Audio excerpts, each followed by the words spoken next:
Hello and welcome back to Rage Gaming and finally more Path of Exile. This is my journey through the axe, while I'm working my way to endgame as a completely new player and really want to see what that's like. I want to say sorry for a bit of a gap between these episodes. I recorded the last ones around Christmas, so life was pretty busy at that point. I kind of got a head for it. But now I'm back, and if you don't know, I come from Diablo 4. That's my first main ARPG, I know. And Path of Exile, by comparison, has been this big breath of fresh air, the depth and detail of everything. I'm doing a lot of comparing then to Diablo 4 as sort of the main focal point of this series. Today, we actually have some things we're going to talk about where, yeah, Diablo 4 actually does a few things better. Crazy. But as always, every new episode that I make, I have like 100 questions. And thankfully, there's tons of fantastic comments that are providing vital advice that I've really benefited so far from. So a huge thank you to you guys, the people who just watch the series so I can keep making more of this, and especially those who keep giving me that relevant advice to what we're covering in the recent episode. The help can't be understated. We're going to be going through lots of comments and advice as always, but with that said, let's just get started. First up today then, I actually have a kind of lore reference, because I was like, hang on, aren't we back in Act 3? The same place? It turns out no.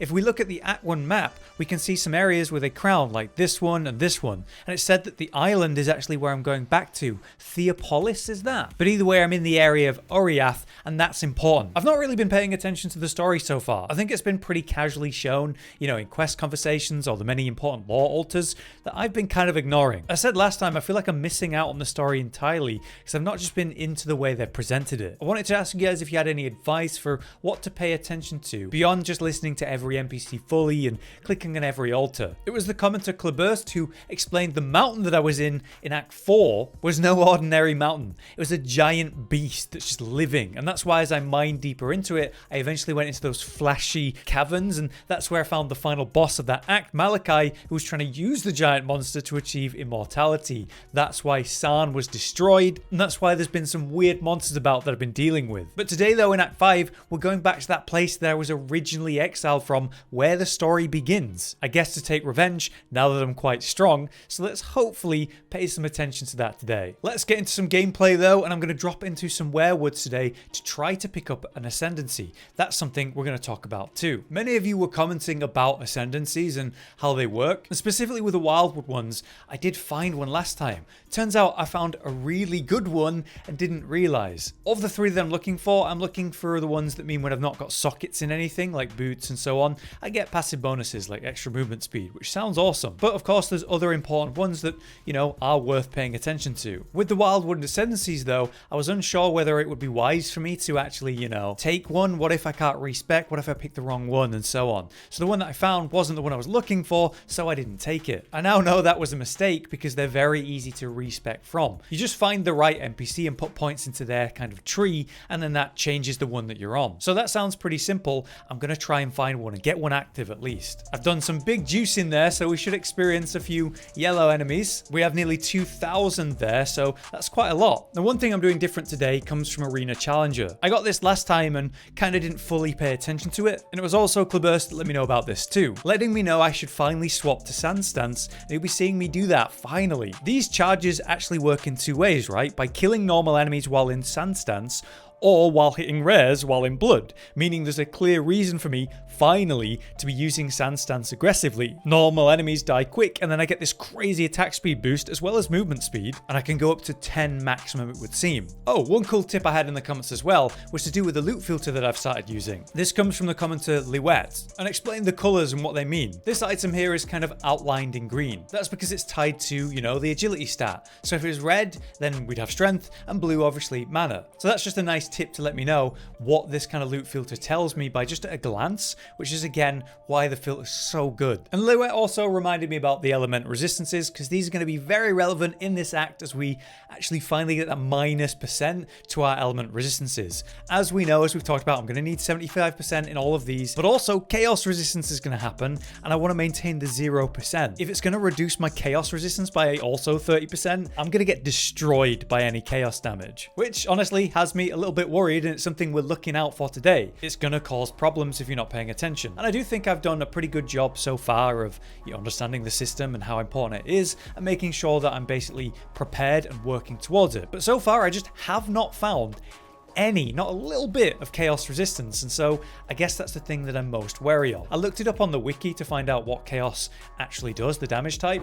Apparently it's, oh cool, that's important. Apparently that damage type is the rarest of all of them, so I shouldn't see it often, but I still need to be wary of it and aware of it because it will happen occasionally. The wiki says that the damage type's going to go straight through your energy shield, which, you know, is a scary concept, but for me, I don't have any, which might be a mistake, I don't know. But it sounds like a scary damage type that is gonna come up and come up soon that I've got to be ready for. I finally found what I'm here to do. I'm killing the Overseer, the kind of slave master. I guess got the key to escape here if I had to guess. Here he is. So let's go blood mode. Let's put the totem down, buff myself up, and just smash him. Look at him, he's not that big of a deal. Although he did just slap me with a bunch of element stuff that I did not dodge. Oh, but that brings us down. A ladder. Someone just lowered that down for me and we have, oh, that is a cool hub. A tower within the slave pens. So by me coming through and fighting, we've got the slaves fighting back as well, I guess. So they just took the tower while I was doing that. While I'm in town then, there's a couple things I definitely need to do and talk about. We had a great comment from Clueless once more, who called me Rage, which is funny. There's actually 3 of us on the channel if you guys are new here. There's myself, known as Hollow or Aaron. There's Rage, also commonly referred to as Josh. And then we have Cotton. So those are the 3 people making videos. I think we sound pretty different. 2 of us are British from the same area. One of us is Canadian. It's a bit of a different accent, but we make a lot of videos because there's 3 of us doing it together. Anyway, Clueless explained something that I've been a bit unsure about, which is the fact that I can hold Alt and that kind of highlights things. So if I hover over a flask, I can hold Alt and it tells me a little bit of extra information. And this can be particularly relevant for certain things. For example, with the uniques here, my Extractor Amulet, so it's got this chance to grant Onslaught and Unholy Might, and I wasn't sure what the hell that was, so I was killing things, looking at the buffs going, oh, that's what that does, yeah, that's pretty good, when I could have just held Alt. Onslaught grants 20% increased attack, cast, and movement speed, while Unholy Might gives the 30% physical damage as extra chaos damage. Apparently this can be relevant when looking at the quality of my gems as well as another example. Additional effects from the quality of this gem is increased attack speed if you've changed stance recently, meaning the past 4 seconds. I did not know that. That's great. Because I'm actually swapping stances now, I'm also getting that extra attack speed based on that. And I had no idea. The other topic while we're here is the awkward gear situation. Obviously, I'm desperately looking for 1 green slot connected to 3 red slots as my current kind of desperate need. And I noticed that my weapon is kind of falling off in terms of relevance. I did actually upgrade one and didn't really show it in the episode. A bit more physical damage. I mean, look at that, up to 113, but less attacks per second. So I'm not sure if that's a worthy trade. What I've been doing is I've been collecting these one-hand axes and I've been looking at them and going, is this worth running?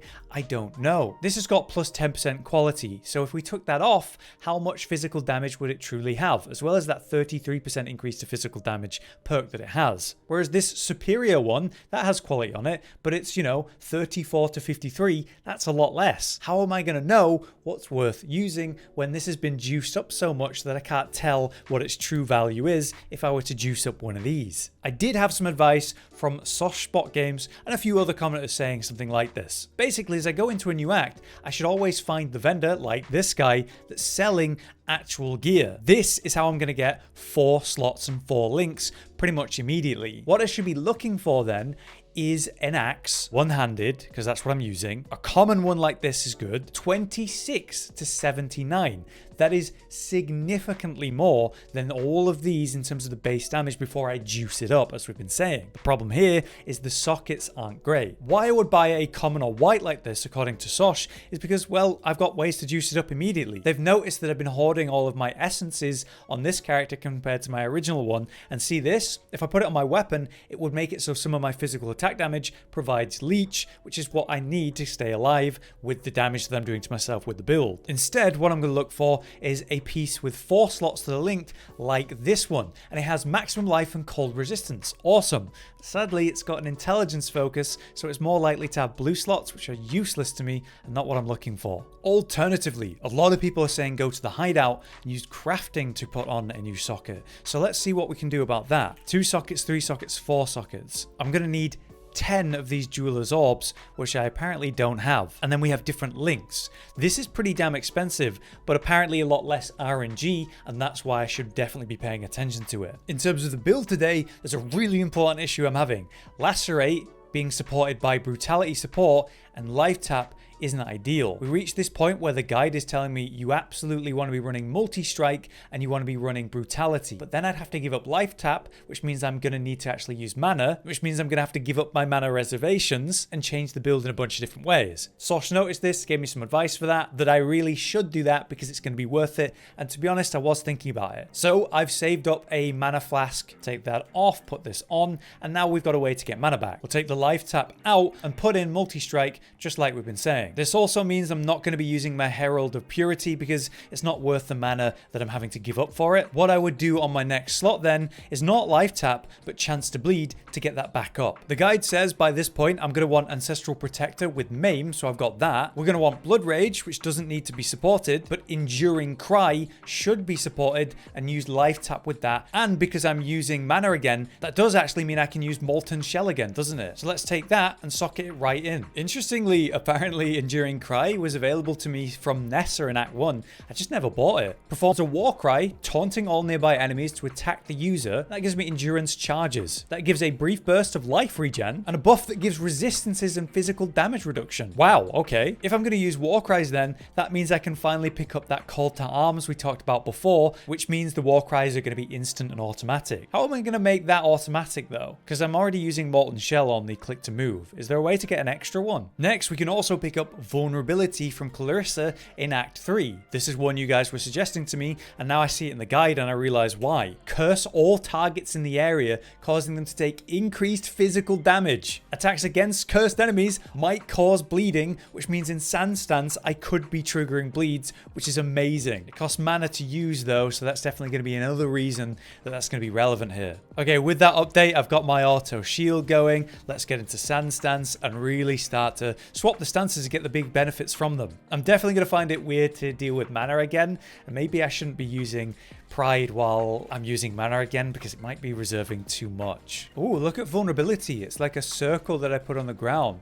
I'm not sure if I'm aiming it and placing it where I need to, so I just kind of place it on the spot where the enemies are. With that, we finally made our way out of the slave pens though, and we're out in Oriath itself. And I'm just killing random citizens. Okay, the slaves are rebelling. They're killing everything, including the guards, but also the civilians. It's kind of messed up. And with that level, I can now finish off the axe specialization. We get Hatchet Master, 24% increased damage with your hits and ailments with axes, 10% attack speed, and a big chance to gain onslaught 4 seconds on every kill, which is how I'm getting that big attack speed. Starting to feel good though. I can kind of really focus a target. Like if I really want to destroy like an elite here, I can go bleed mode, I can roar, put the vulnerability, put the tome down, buff myself, and then go hard with the bleed and just destroy them. Obviously overkill on that pack, but I'm really getting some true single target. I'm excited to use this against an actual boss. Oh, I found a hideout based on this kind of theme. I kind of prefer it to the nature one. This is the first hideout I've found that I'm actually probably going to use. Check it out. This is my hideout now. I've got an actual library, a building, a home. How nice. And there's the crafting bench. We have a new waypoint. I've got a little bit of travel to go between me and the stash, which is unfortunate with the layout of this, but I guess I can press this edit, right? Oh, that's so cool. So it doesn't matter like where it is originally. I can just grab it and move it, putting things in a much more convenient place next to the waypoint. Okay, I just found something really weird. White slots. We have a one-handed mace here. White slots exist in the game. So do they just let, say, any socket into it? Let's try. Yeah, I guess white slots let anything. Maybe that's like the Scion slot or something, since, you know, that one uses any of the stats, doesn't seem to focus on any one. Oh my. We're actually here. We're back in the place you start in the kind of court. We're going to find the High Templar and kill him. So maybe he's the person that judged us. It's so nice to be paying attention to what's going on and actually appreciating the story a little bit. Now, one thing I wanted to talk about that I'm just inserting into some of the gameplay today is Ascendancies themselves. I finally got mine last time, right? And we looked at both normal Ascendancies, but also the first wild one in the actual Affliction League. And it was explained by Victor the Rook that I can actually respec normal Ascendancies easily, just like the Wildwood ones. Except what you have to do is complete the trial again and then use Orbs of Regret to sort of reset things, letting you start spending in a different one should I want to. Now, it's definitely nice that you can do that, but I am wondering why it's not as forgiving as the League one where you just put points into the other one and that's it. I'm wondering, like, why is respecing so involved and pretty limited in this game? From all the advice that I've had from you guys or hearing, it's quite commonly said that if you mess up your build, it's best to remake a character than letting you actually respec. This is part of why you really should follow a build guide, especially if you're new. So I think this has become one of my biggest criticisms for the game, I suppose. The way respecking and changing a build is so hard, especially as a new player. If it was easier to do so while leveling, you know, maybe say like pre-Act 5 it's just free or something, the new player experience might be a bit easier. And that's definitely something it needs. In a weird way then, I think Diablo 4 actually does this better. It's very forgiving. In fact, it costs nothing to respec before certain levels. That way you can test a bunch of stuff and find what you like and just commit to it. I'd love to see more of that in this game, or maybe we'll see that in PoE too. Look at the enemy types in here. It's so cool. We've got the kind of religious guards, sure, but there's these beings made of rock, prayer guards. I guess they're made from prayer. So we're starting to deal with kind of more holier enemies. It makes me wonder if I'm necessarily the good guy or it's just, you know, pure blind revenge. Oh, we're getting into some real mob density now. The way that my build is feeling, it's great. Whenever I need to, I just debuff them with the cry and the vulnerability. We swap to blood to focus down the strong ones, but the sand has actually been incredible for mob clear. And if I'm putting vulnerability on them, they have a chance to actually bleed when I'm doing that sand attack, which is just fantastic. Here we go, Sanctum of Innocence found. Okay, we got a high Templar. Not what I was expecting. No innocence. Put the totem down, buff myself up, debuff him there. Let's get some attack speed going. Try to avoid the channels. New totem down, new buff up, new roar. Let's leap over and debuff him. Oh, he's moving around a lot. Looks like I can't attack that statue, so I guess I've got to kite it. Also, I should definitely move out of the way of that. Let's roar, debuff him again, jump out of the way of that.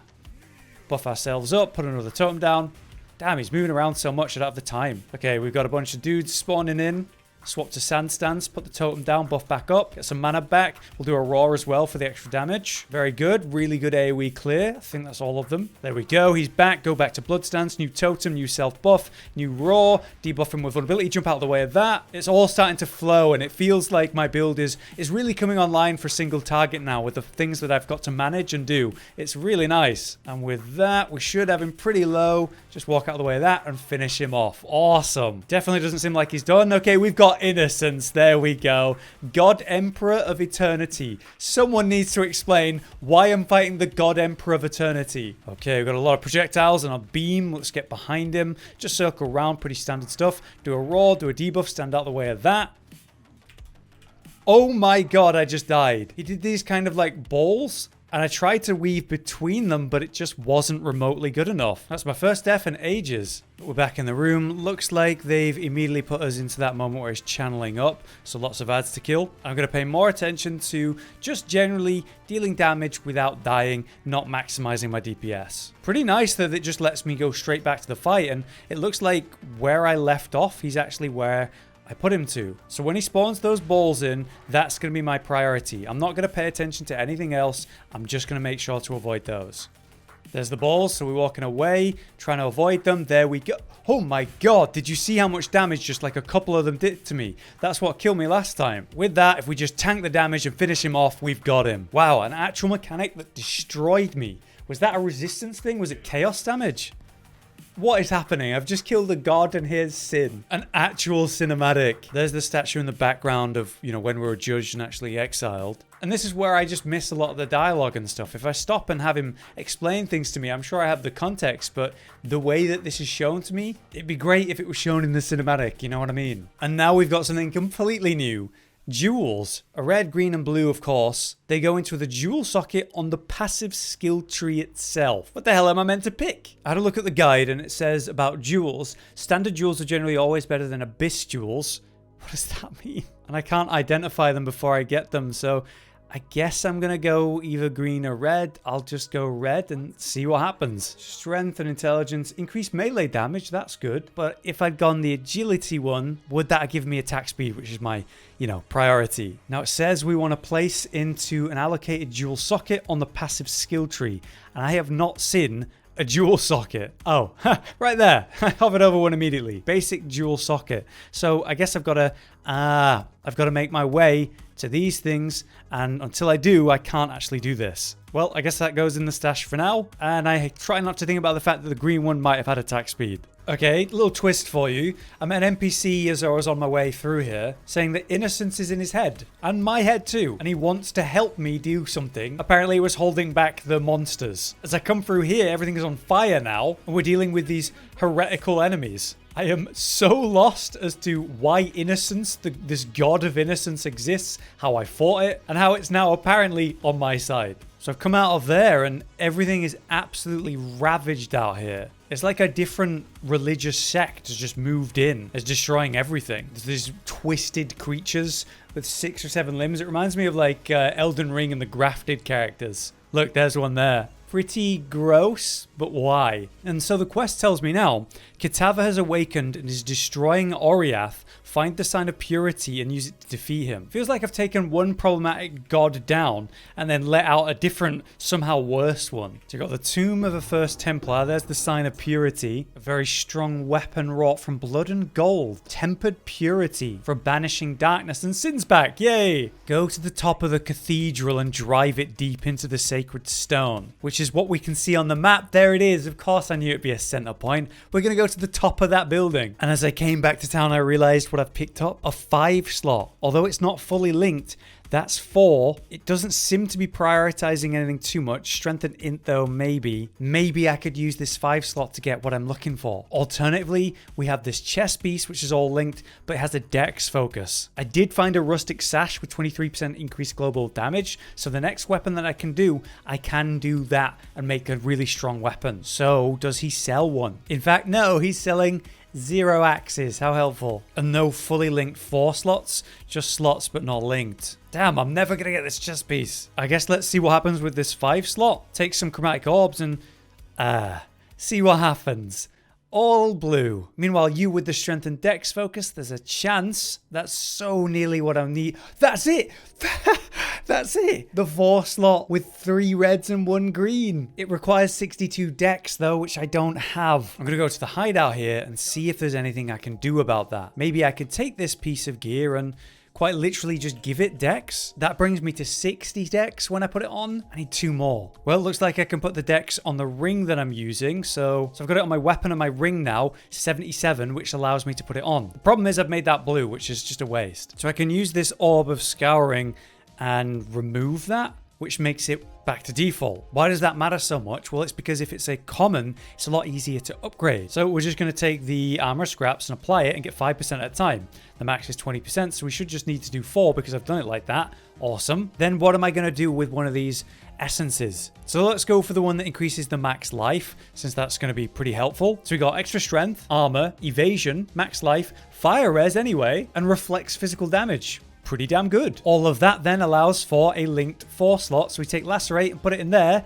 and then I can put these slots in, pick back up the chance to bleed support based on what the guide says, and now we have lacerate triple linked and buffed up even more. Next I'll take blood rage and put that back in, along with enduring cry that's linked to the life tap support. We'll find molten shell support like this one, and we're good to go with no real downside. Except one, the lightning res that I just took off. Now my lightning resistance is down to 50%. So we've got a bunch of leftover rings. So 12% or 14%. We'll go for the 14%, obviously. And we're going to go for this Weeping Essence of Sorrow because it's going to give me extra dexterity, which I'm certainly going to need when I remove, say, the weapon or the rings. Also giving me a bit of physical damage to attacks and energy shield. Very nice. With that, we're overcapped on fire nicely. We're pretty down on cold resistance and okay on lightning. So cold resistance is my big problem, and that's what I've got to get onto my gear now. And I can easily get that on my boots, so there's 17%. At least it gets me up at least a bit, but we are lacking on the cold resistance. Big problem. One interesting topic I also want to mention came from the commenter Drake Pancake, which is a fun name to say. Anyway, I've started to see 2 main terms actually appear on my gear.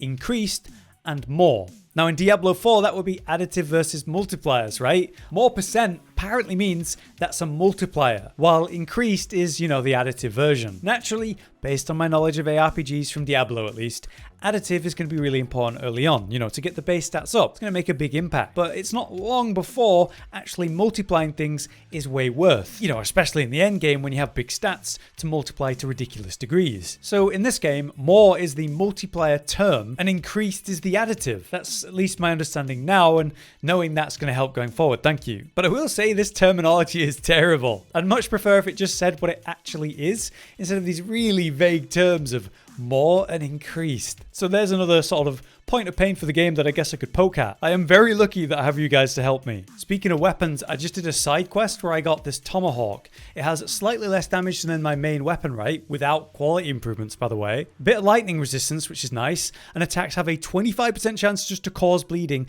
Plus you have 31% increased damage with the bleeding, making up for the damage loss. This is a pretty incredible weapon just to be given. So I'm going to take a couple blacksmith whetstones and increase it. Unfortunately, because it's a yellow, it's only going up by 1%, but it's still worth doing this, I'm sure. I'll put it to 5% at the very least. It'd be great if I could remove some of these useless perks, like say the element damage, but I'm not sure how I would do that. So we come around the side of the cathedral and found sort of a ladder up. We're starting to see some what appear to be actual demons now coming out of the walls. What a cool environment to be making my way across though. The literal top of the massive cathedral on the map. Burned and broken, and I'm moving through scaffolding sections, or the actual rooftop itself, filled with monsters and demons trying to stop me. And by God, look at the attack speed, man. Oh my God. And here it is, the apex of the cathedral. We have the Cradle of Purity there. We put the hammer into it. It's the statue. It's the statue that like abandoned. Whoa. It banished me. This is the main enemy. The statue was talking to me then. It wasn't just like a judge. I just thought it was a symbol. I didn't realize it came to life in that cinematic. That's ridiculous. Okay, so the beam's helping me. We've got waves that I'm jumping over. It's climbing back up, looking even more demony. That's what's inside. I'm so confused why, but this is cool. Oh God, I should not have got hit by that. I gotta be careful here. Give myself some element resistance. Oh my God, my health. Okay, paying attention. What's it doing? It's slamming in cleaves. We're generating some sort of thing on the ground, which is hard to avoid. And I'm wasting all of my heals. This is very bad. Thank you. Please give me heals back. Okay, we got some. There's the heart. I guess we got to attack that, sure. All right, so that's a DPS window that I probably just didn't make much use of there.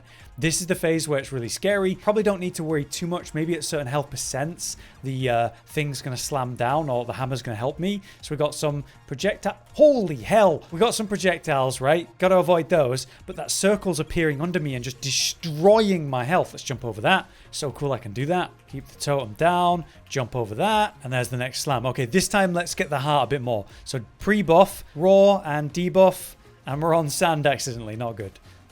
Okay, so that's the one I'm worried about. I get it. I see it. So what it's doing is it's generating these red circles on the ground. They have an apex in the middle of them, which is where I'm initially, oh my God, where I'm standing at the beginning of that like animation. So as I see that, I know that I've got to move out of the way because they're going to move towards where I was just standing. It's a full-on demon now. Was it corrupted, or was this what was always within it? Is that it? What just happened? It blasted the hammer and destroyed it, and Sin saved me. You've now been permanently weakened by Kitava's cruel affliction. Minus 30% to all resistances. You're not meant to beat that. I'm gonna have to fight again in like Act 6 or 7 or something, aren't I? It's like the main boss of the story. Look at that. Minus 30% to your chaos resistance. We're down to 30% cold. Doing good on fire and okay on the lightning. Cold is a major problem though. We need to solve that. A ship sails back to Lion's Watch. Be on it. Kitava's destroyed the sign of purity and can no longer be defeated. Just get out of there to start part 2. Very unexpected, and I'm so glad I'm paying attention to the story. Lily Roth brought me back on a ship and says that I owe her. We're here in the daytime now, and Sin's just hanging out here. What? So we're after the Dark Ember, which is what made Sin, and could hopefully be an alternative way to damage that monster I just died to. And if we pull up the map, yeah,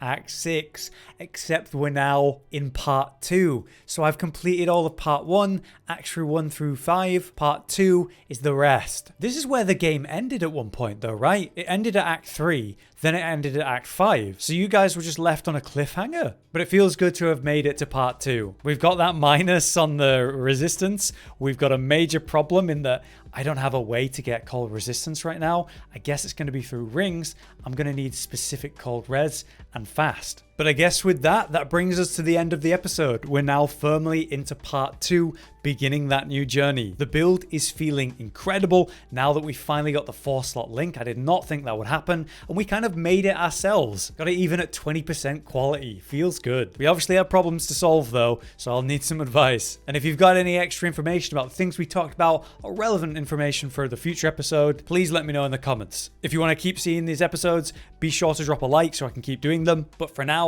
I've been Hollow, you've been you. Thank you for watching. We'll see you next time. Josh, Cotton, and Hollow with the videos, dropping the humor like a hammer on your tippy toes, bringing entertainment on a daily arrangement to take our insanity and turn it into entertainment. Yes, I said entertainment twice, to reiterate that it is nice to look into your faces on a mostly daily basis when you let us in your homes to make the whole world a stage. Goodbye.